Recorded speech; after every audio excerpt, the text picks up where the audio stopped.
Social Security is one of the most complex and confusing federal programs. With over 2,700 rules, it's no wonder that we're confused about when and how to start collecting and who to turn to for help. Welcome to Social Security Answers from the Experts, hosted by Martha Shedden. In this podcast series, Martha meets with professionals to provide you with the answers to questions about this most important financial decision. And now, here's your host, President and co-founder of the National Association of Registered Social Security Analysts, Martha Shedden. So, hello, I'd like to welcome everyone to the podcast. I'm your host, Martha Shedden, and today I have the pleasure of welcoming Geoffrey Brown to the podcast. Jeff is currently the CEO of the National Association of Personal Financial Advisors, NAPFA, where he is responsible for the association's strategic direction, external relations, and ensuring its operational success. He's worked in the association management industry since 2000, received his certified association executive designation in 2010. And prior to joining NAPFA in 2013, Jeff was an account executive with Center Group, a Chicago-based management consultancy, and Smith Buckland Corporation, the world's largest association management company based in Chicago. Brown received his Bachelor of Arts degree in Government and Politics from the University of Maryland. Welcome to the show, Jeff. Hi, Martha. Thank you for having me. I really appreciate knowing our guests' stories, how they came to be doing what they're doing. Tell us a little bit about how you became interested in the management of associations, and more specifically of financial association. Like most, not like most association professionals, it's all I've ever done. I graduated from college on a Tuesday in May of 2000 and started my first association job the following week.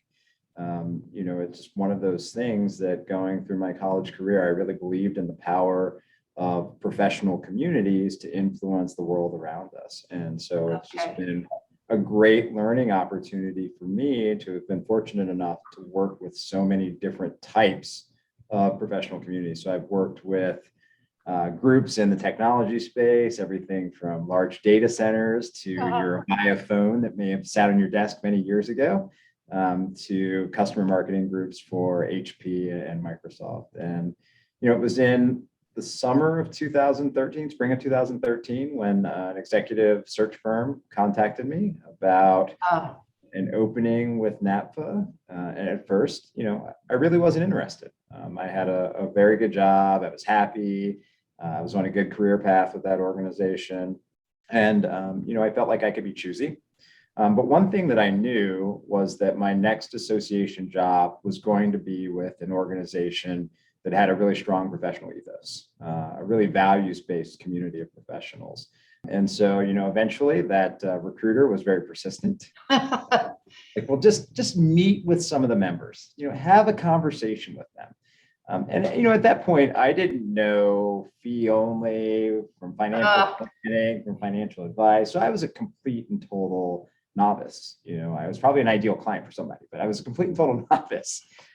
That first interaction with a group of members, one of the questions I asked was, why do you do what you do? And just hearing from them about what drives them professionally, what they gain, besides having a job from each of those client interactions, really inspired me. And, it was interesting when I got home from that first interview, I told my husband, I was like, I think this is where I want to work. And he's like, well, what's different about this association versus all the other ones that are out there? Because there's an association for everything. Yeah, there is. And for me, I explained, well, do you remember when, I won't name the person, but do you remember when that insurance agent, talked to us about buying an insurance product and how we would get to financial planning eventually after we bought X, Y, and Z? He's like, yeah, I remember that conversation. He's like, well, these guys would have kept us from doing that. They would have steered us down a completely different path in a very different way and got us to do things that were totally appropriate for us in our late 20s, early 30s. Being, that target client, I was hooked. That's really powerful. That's such an interesting story. And that's exactly what I was looking for, because you see people's backgrounds, what they studied in college, and then you wonder, just that path that they got to where they are. NAPFA is, you already touched on this, is an organization of fee-only financial advisors. And as you know, the ways in which financial professionals charge for services is quite confusing. Can you describe, now I know you understand, the difference between the fee-only, commission-based, and then fee-based? It's so confusing. Mm-hmm. Yeah, I really wouldn't expect the average consumer to be able to navigate all of those different models with which they could compensate their advisor. And so, I think we've tried to make it very clear, because fee only is fee only. It doesn't get much more black and white than that. Right. So all of our members are committed to working under a fee for service model, meaning that their clients are charged either as a percentage of assets under management, hourly fees, or some sort of flat fee, retainer, subscription-based model that is either charged on an annual basis, quarterly, monthly, whatever works well for that client. I think that that's pretty black and white. It's probably the most independent and objective way that a consumer can pay the fees that their financial professional is due. There's a few other models out there. There is a commission earning model, meaning that the professional is compensated based on the products that they sell or recommend to their clients. Mm-hmm. And then you mentioned fee-based. For me and a lot of our members, fee-based is probably the biggest sham that's out there. Because, it's a little bit of subterfuge on the part of industry. They saw the rise in the way that the term fee only was resonating with the public, and were really trying to kind of mask what was really happening, if you ask me. So, under that model, which I would really call just kind of a commission and fee, because the commissions are really driving the day. It's really, grounded in a product sale. I think it's important for consumers to really understand that. I think if you line 10 consumers up, you ask them what their financial advice costs, 8 of them would probably say my advice is free. And, your advice really isn't free. You may be working with an advisor or a professional that's compensated by commissions, and you may not see any of that money, coming out in terms of writing a check on a, monthly, quarterly, annual basis. But I guarantee you that some of the products that you're getting into, that professional is getting something on the back end. And so, I think that there's a lot that, regulators, policymakers could do to really, draw that bright, shining line between what NAPFA members do on a fee for service basis, mm-hmm. and what some of the commission earning professionals are actually engaging in. Yes, I totally agree. I think there's a real misunderstanding. And like you said, if it's commission based, it's not always obvious. It might be in the fine print, mm-hmm. but not really well explained. So I guess this next question about fee only being better than commissioned advisors was the answer. We don't like to use the term better or worse. It's really about what's going to be in the best interest of the consumer. Right. If you think about a fee for service relationship, it's a really one-on-one relationship. Me uh-huh. and my advisor, I'm paying that person to work solely on my behalf. Right. When you bring commissions into the picture, it kind of muddies things a little bit. You go back to almost 40 years now. That's really what drove the foundation and the formation of this association, was a group of advisors really understanding that, as long as commissions were part of the relationship, could they really be solely focused on their clients? Right. So not much has changed 40 years later, meaning that, that commissions still exist, and sure, they may be appropriate for some advisors and some consumers, but it still muddies the relationship. It does. That's well said. And that brings us to the fiduciary oath that your members take and your code of ethics. Can you tell our listeners about that? Yeah, on an annual basis, NAPFA members are asked to recommit to a fiduciary oath, which really spells out, how they're going to act in terms of their relationships with their clients. They're required to always act in good faith and with candor. They're supposed to be proactive in disclosing any conflicts of interest that may impact the client. And they can't accept any referral fees or compensation that's contingent upon the purchase or sale of a financial product. So it really does encompass the ethos of what the fee-only model is meant to be. From our code of ethics standpoint, we ask advisors to commit to objectivity, meaning that they strive to be as unbiased as possible in providing advice to their clients. Confidentiality, meaning that they're going to keep all client data private unless authorized by the client to share it. Competence, this is one of our strategic imperatives, meaning that we want to have a community of financial planning professionals that have the highest level of knowledge and ability in the field. And so, we're always looking for ways to elevate planner competency. And that was one of the high drivers for me in terms of our relationship with your organization. Just an opportunity to bring new and different content to the table that is going to help them to be the best professionals that they can be. And then, some of the other ones that I think are important, full disclosure, their professionalism, meaning that NAPFA members should conduct themselves in a way that would be a credit to this association at all times. And then, fairness and suitability, dealings and recommendations with their clients will always be in the client's best interest. And, that's just been a driver of this organization for almost 40 years. Yeah. How large is the organization now? We're just under 4,300 professionals. And, it's really interesting. I was having a conversation with a reporter yesterday, and, we were just talking about the growth of the fee-only channel, if you will. And, she asked if there was any hard data. And I was like, well, I could probably draw a conclusion by the fact that this organization, over the last 8 years, since I started, has grown by almost 90%. Wow. So we're just a sliver of the broader planning community. But if this is any indicator of what's happening for the unaffiliated fee-only professionals, this is the wave of the future. I'm so pleased to hear that. What types of licenses or certifications do NAPFA members have? Are most of them CFPs? Yeah. So since 2012, we've required that all members that want to achieve the NAPFA Registered Financial Advisor membership category be certified financial planner professionals. So I would say upwards of 97% of our members are CFP professionals. Okay. You have several members that have advanced degrees in financial services, finance, things of that nature.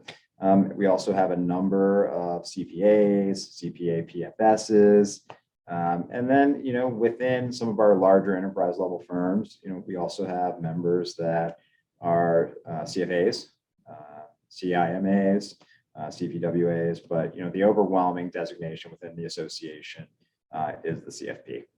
Okay, good.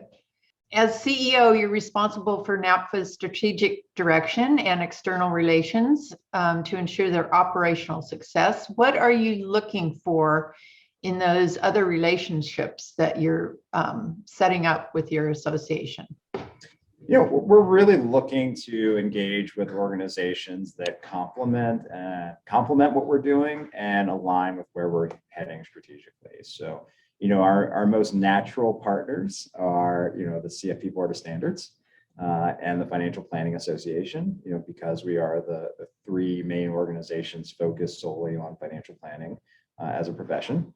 There are a number of things where our three organizations are aligned, most notably in our public policy objectives. So a little over 10 years ago, we all came together and formed the Financial Planning Coalition to advance our shared regulatory and public policy objectives, both on the behalf of the profession, but then also on behalf of consumers. I'm not naive to the fact that, we only have 4,300 professionals that are part of this association. That means that we have to be very strategic and opportunistic about who we work with and why. And public policy is probably one of the biggest areas when you think about the fact that most legislators will say, you know what, I've got more than 4,300 registered voters in my district. So it just helps amplify our voice when we can go in and say, you know what, collectively, we represent, close to, if not more than 100,000 unique planning professionals in that regard.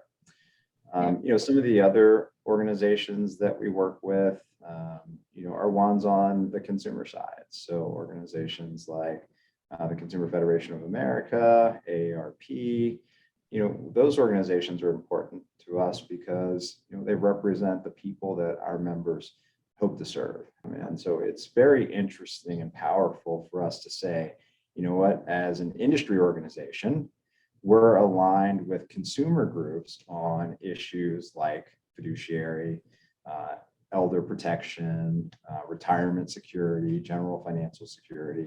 I think that in some regards that sets us apart, if you will, from some of the other groups that are out there. And then, from time to time, we like to align ourselves with organizations like yours, just because, from a content perspective, we have to be able to cover a lot of bases. And, we're very cognizant of, where we're generalists and where we need to pull in a specialist organization to help amplify what it is that we're trying to convey to our audience. Great. How do the individual financial professionals benefit from being part of NAPFA?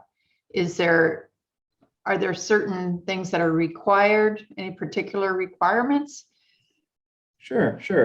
I think the benefits that, an individual financial planner might receive from being a part of this organization is just that community. When you think about the fact that there aren't, 1,000, there aren't thousands of fee-only planners out there that, we've made a profession. When you think about the fact there's 93,000 CFP professionals out there, we've shrunk that down a little bit by saying, hey, here is a community that's focused solely on fee-only financial planning professionals, and all of them have some shared experience that you can benefit from. So there's that opportunity for intergenerational knowledge transfer that I think is really important and a high driver of the member experience. There's also the opportunity for us to help highlight them from a business perspective. We maintain a Find an Advisor search platform on our website that, I've been told by a number of professionals that it was integral to their business success when they started and in an ongoing fashion, meaning that it just highlights their visibility to the audiences that they hope to serve. So that's another good one. And just, driving the dialogue within the planning profession.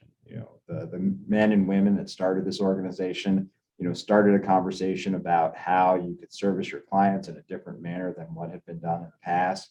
And we still feel that we have an important responsibility to be a catalyst to continue driving that change within the profession. So to the extent that we can, educate, current professionals that may be thinking about doing things a little bit differently, but then also members of the public, both from a media and a consumer standpoint of, why is taking a look at a fee-only professional an important part of the journey of engaging with a financial advisor or financial planner? Right. So is retirement planning a large part of your advisor's work with clients? Oh, yeah. Oh, yeah. Oh, yeah. Okay. So, yeah. And why you laugh? Well, I was actually having a conversation with our content team this morning, and we were just talking about, okay, what are the things that we do from a content perspective that always deliver something? And it's like anytime you assign that tag of retirement planning, it just gets a lot of eyeballs. So okay, that's why when you asked that question, I was like, yes, it is. Is that because of the boomer generation, you think? Is it partly just the mass amount of people that are retiring now, or? I think it's the mass amount of people retiring, but then, regardless of age, thinking about where you want to end up is such an important part of the financial planning process. Right. I'm 44, and one of the first questions that our planner asked my spouse and I was, well, how do you envision your life after you stop working? I'm like, wait a minute, I've probably got 20 some years before that's you don't want to look at it. But it was just, interesting that that was the lead off question, or one of the lead off questions. Yeah. And so I take that as just another indicator of the importance of retirement planning in any holistic financial planning process. Yeah, I mean, when you think about it, when we all start working, that's our goal, is to plan for that. And I'm just such a big proponent of the younger generation becoming more financially literate and doing that sooner rather than later. So it is kind of funny to separate out retirement planning, because it really is all retirement planning, although you're helping them grow and save and invest. And then the actual retirement financial plan is a different, the withdrawal strategies and all of that is a very different process, I would imagine. Oh, of course. And that's, for me, one of the areas where you can't do that on your own. That's where you need to really engage with a professional, a specialist, if you will, to help you navigate what that really looks like. Yeah. Do you feel that most of the advisors are sufficiently educated and up to date when it comes to helping their clients with Social Security? I think that most advisors know enough to be dangerous. They know enough to know what they don't know. And so I think that that's why they look to organizations like us, like ours, to help, keep them abreast of what is an ever evolving landscape. Yes. You've been doing this for a number of years. I'm sure there have been some things that have had a constant through line. But then there are other things that, this is a year-to-year game of what's going to change today versus yesterday. And so I think that's how a lot of advisors really approach it. So, from a content perspective, we always plan to do one, if not two, maybe more Social Security updates on an annual basis, just so that we can help advisors to stay current. And that doesn't even really solve for the special use cases that pop up that, they're not really covered in any of the text or any of the latest research. And so, again, it's just about providing opportunities for them to identify, the best of the best in terms of helping them to navigate the evolving Social Security landscape. Right. So outside of being part of NAPFA, what makes for a good financial advisor? What have you found? And what should people look for when picking someone to help them plan for retirement? Wow. What makes for a good financial advisor? Luckily, I've had an opportunity to connect with a lot of them over the last 8 years. Yeah. And you see the things that I think are very consistent. I think this has become less about the numbers and more about the relationships. I think that advisors today will tell you that, the soft skills are just as important as the technical skills. So an advisor who understands that and really is committed to helping you understand your own relationship with money and help you understand what the roadmap could look like for you to achieve your financial objectives. Some other things that I think are important in a good financial professional: one who's committed to lifelong learning. You're not just going to, get your educational degree or get a designation and then just, sit behind a desk and, just keep moving, because that's just not how this world works. There's a reason that, pretty much every organization, every designation, every license has a continuing education requirement attached to it. So, if you find a professional, you should probably ask them about, what's their educational experience, what's their professional experience, what designations they have, because I think that's a really good indicator of how they've oriented themselves and made a commitment to making sure that they maintain, but then also elevate their own competency as a professional. Right. And then I think, I feel like I do this a lot with my friends. They always ask, can you recommend someone? And I'm like, well, I can recommend someone who would work for me, but I can't recommend someone that would work for you. But if you tell me what's important or what you're looking for, I can, at least connect you with some options. And they may be right or they may be wrong. And you may select one of those individuals. But it may just give you a little bit more data as to what you're really looking for. And so, I think that it's really important for any consumer that's looking to engage with a financial planning professional to understand, what's really driving them.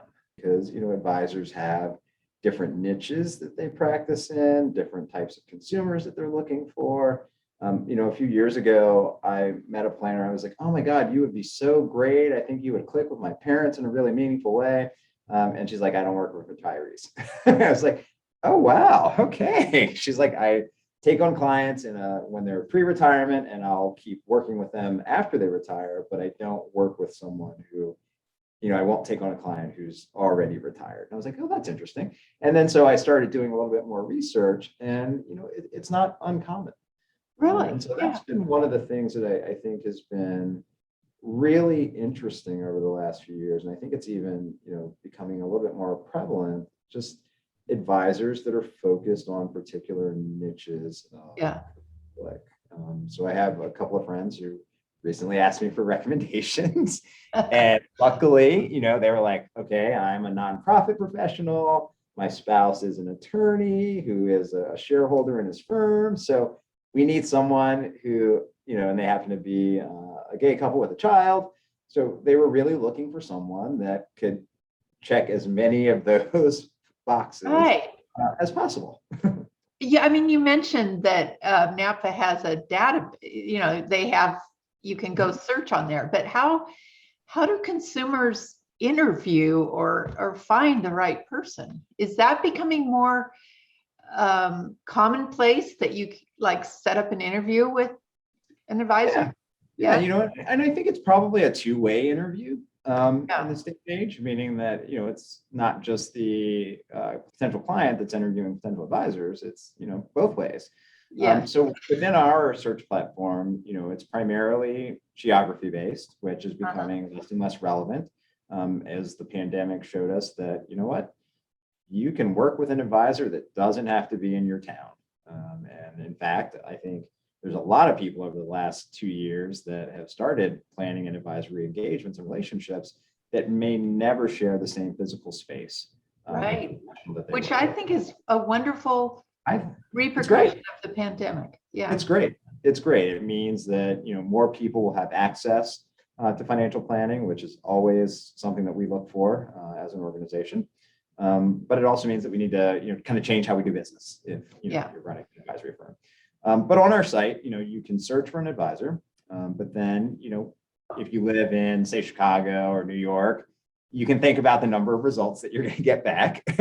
So, you need to be able to filter it a little bit. Okay, well, I want to work with someone who specializes in or has competency in working with medical professionals, or someone that focuses on, financial planning needs of female consumers, or something like that. So we just have a lot of options for them to be able to kind of cut through the just vastness of results that they'll get back. But they should rest assured that everyone they're going to find on our platform, we've vetted, they're verified to be the only financial planning professionals. They are committed to our fiduciary oath and our code of ethics. They have their CFP certification, and they maintain that on an ongoing basis. And so, we've done a little bit of that legwork for them. And so, those are some of the things that they can take off the table. Right. But they should still, ask some tough questions. Really get to know who you're potentially going to be working with for the foreseeable future. Because when you think about it, this could be one of the longest term relationships you engage in, other than your marriage, potentially. Doctors come and go, lawyers come and go, but how often do you change financial advisors? Yes, and the topic, finances, that's a very personal, you just don't want to, there's a certain kind of person you'll share that with and really open up. And I completely support that holistic type of planning. I think those advisors are really hit the nail on the head when they. It's really interesting. And I think that just the depth and breadth of services that holistic financial planners offer and provide to their clients is only going to continue to evolve. The days of showing up and saying, here's my portfolio, invest it, are, it's going to always be a part of it potentially, but I think that there are other things that are going to be a part of the conversation, like planning for retirement for sure. We recently talked with our planner about, how do we refinancing our mortgage, contemplating job changes, that these are topics that I just never expected to have a conversation with my advisor about. We were talking about, parents, both my spouse and I have parents that are, aging like everybody else's parents, but, how do we factor them into our financial plan? Because it will probably need to be a part of the conversation. So it's just very interesting. Yeah, it is. So what opportunities are your advisors looking for to improve or grow their businesses? I'm wondering how the association helps with that. Do you provide different webinars, programs, conferences? What does NAPFA do for its members?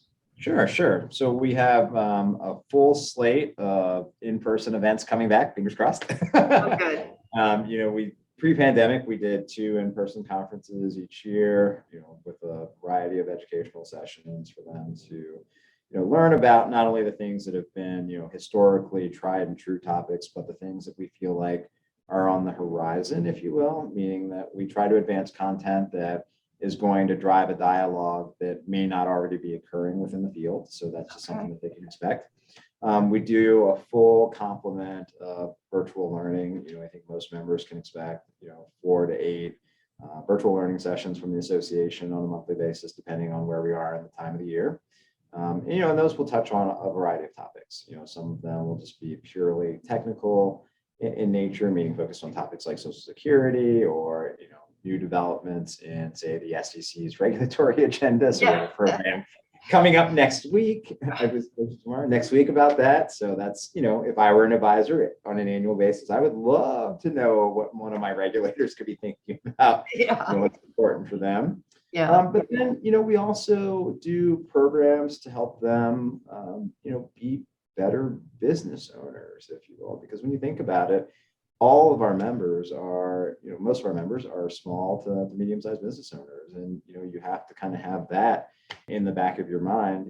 Not only do you need to be a competent and ethical financial planner, but you need to be a good business owner. And so we do a lot of work around, marketing, communications, lead generation, client experience, things like that, that really do help enhance what they bring to the table from, a technical competency standpoint. And then, I think the things that people would probably gloss over is just that community building aspect. You ask members what's most important and impactful for them. It's, the relationships that they've formed with other planners. So to the extent that we can connect, someone who is a seasoned planner with someone who may be new to the field, or someone that excels in a certain, area of financial planning with someone who just wants to learn more about it. Those are the things that I feel like are driving the success and the value that we can add to a planner's professional experience. And that's so true with any profession, but especially those who are working basically on their own, in their own bubble, with their own business. And how do there's such value from sharing with other professionals. Exactly. I mean, and we're still, even though we've seen a lot of growth in the number of multi-advisor firms of all sizes, we're still an organization that's 45, almost 50% solo practitioner. And so, they don't get to turn around and, talk to the person sitting. That's what I would think that's a huge value. And so how long has NAPFA been around? I'm forgetting what you said. 1983. So we'll be celebrating our 40th anniversary next year. And so it's interesting, being the age we are. So we're talking about an association and age, but being the age we are, it means that there are still people that were there at the beginning that are participating in the association. Most of them are talking about, retirement at this point. But, you don't really get that in every association experience. Both, for me as a professional, it's great to, So, hey, Gary, what was it like when you were sitting in that hotel conference room outside of Atlanta and you all were dreaming about what this could become? Did you think it was going to be this? And, just getting a response and not having to guess, what was on the minds of the founders of the organization. But, then it's also, if you're a student in one of the undergraduate financial planning programs that now exists, the opportunity to sit down across from someone who, for all intents and purposes, was a pioneer of this model, that's got to be exciting for them. Yeah. I'm surprised the membership isn't larger, just personally, because I know you're growing it, Jeff. I'm just surprised that there's more. I would guess that we probably have, we've got pretty good market share, but there's always going to be room for growth. Yeah. I think it's both a testament to the standards of this organization that we're not bigger, meaning that, you do have to jump through some hoops, rightly so, to be a part of this community. That's true. I think that that's important. It was a part of the design. But if you ask some of those individuals that were there at the beginning, did they have an inkling that, there would be 400 people that would want to do this? And they're like, no, we thought we'd be a few hundred. Yeah. And that would be it. So, yeah. You're right. The requirements and the expectations are high, which is what's wonderful about the organization. Your background and work seems so well suited. This is this personal observation for a stepping stone into politics. Do you have any plans to go in that direction? Well, I grew up in the DC area and I majored in government politics because I always thought, my next step after undergrad would be straight to law school. And then, I never wanted to practice law, but I always thought that I would, work in government, public policy in some way, shape, or form. And, I never went down that path and I have no designs to run for office. But, one of the things that I enjoy about my work is the fact that, we work in a highly regulated profession, meaning that, so much of what our members do is, I don't want to say dictated, but, the guardrails are set up by policymakers. And so that means a lot of what we do is engaging with those individuals to help them understand the professional circumstance, the long-term objectives of members of this association. So I get to leverage some of the skills that, I picked up 20 plus years ago in College Park to bear on my life professionally. Every association has, some public policy work stream that they engage in, and NAPFA is no different. Yeah. Well, this has been wonderful. Is there anything else you'd like to add that I haven't asked you? Or I think it's just, for the professional out there that's looking for a home and they're interested in the fee-only channel, NAPFA is a great place for them to get a start. I've been consistently reminded of the fact that, our members sometimes in the same towns, the same states, they never view themselves as competing against one another. They're always talking about how can I help so-and-so develop into a better planner. And so that collegiality is really a foundation of this community. And it's a really welcoming environment for any professional that wants to learn and grow. For the consumers out there that may be listening, do your homework. Everybody should engage with a financial advisory or planning professional to help them navigate what is kind of a mysterious world. But make sure you engage with one that's going to help you to get where you need to be in the manner that is most objective. Great. Well, thank you so much, Jeff. Is there what's the website address or how they can reach you, or what would you like to share? Yeah, no, they can find us at www.napfa.org, NAPFA.org. And, that's the best place to get a start, whether you're a professional or a consumer. We've got a lot of good information and resources for you on our site. Okay. Thank you. Well, that's it for today. Thank you for listening to our podcast. Please turn in every Wednesday for new episodes. Our expert guests are here to share a wide variety of knowledge about all things retirement related. See you next week.